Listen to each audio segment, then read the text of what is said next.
Ford is probably one of the most difficult and tricky that's evolved, certainly with over the last 12 months.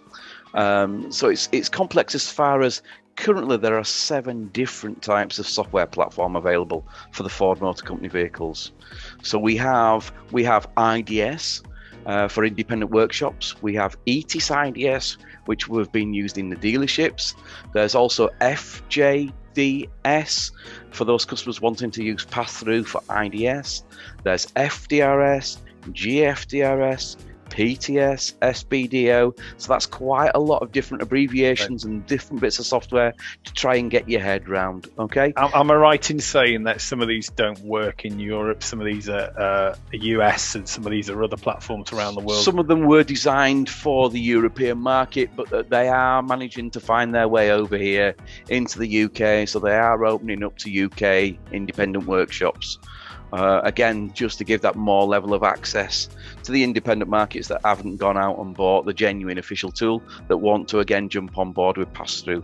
But again, our suggestion would be genuine dealer, 100% diagnostic tool to give you the full coverage that you would be expecting.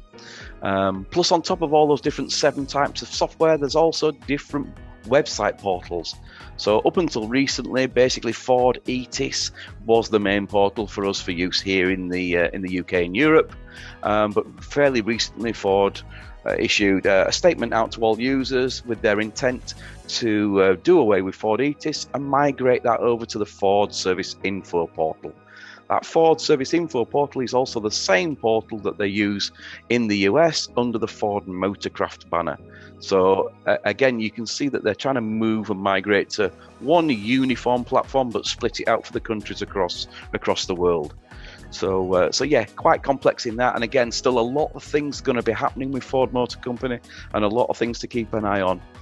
So again, something we really need to be aware of, what's happening, development, and where it's heading and where it's going. So again, VAT registration is required. Yes, if you're going to need to do that all-important security access to give you access to the modules such as remote keyless entry modules, instrument clusters, body control modules, even things like adding a new ABS module. You wouldn't think that an ABS module was part of an integrated security network, but it is. So, even for doing things like that, you're going to need that security level access. Again, limited company, if you're going to go for the security, yes, it's vitally important. There is a separate security application. It's done in several stages, mainly controlled through MSXI, which operate in the UK and Europe.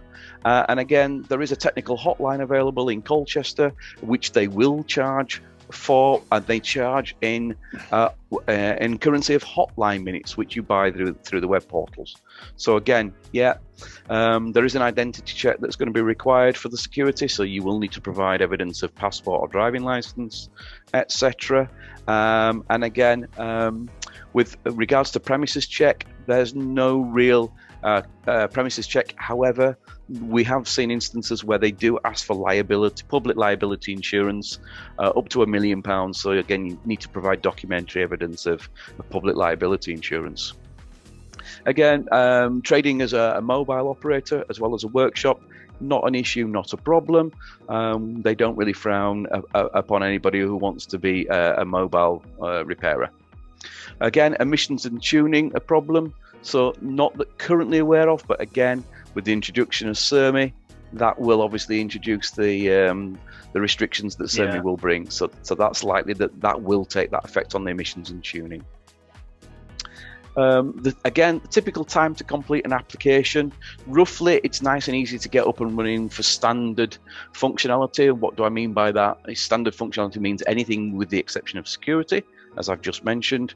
And for that additional security application, you could be talking up to 2 weeks. Again, filling out the form, understanding the form, and sending the right documents is really key and crucial to getting a quick response and a quick decision back. Are there any geographical restrictions on that?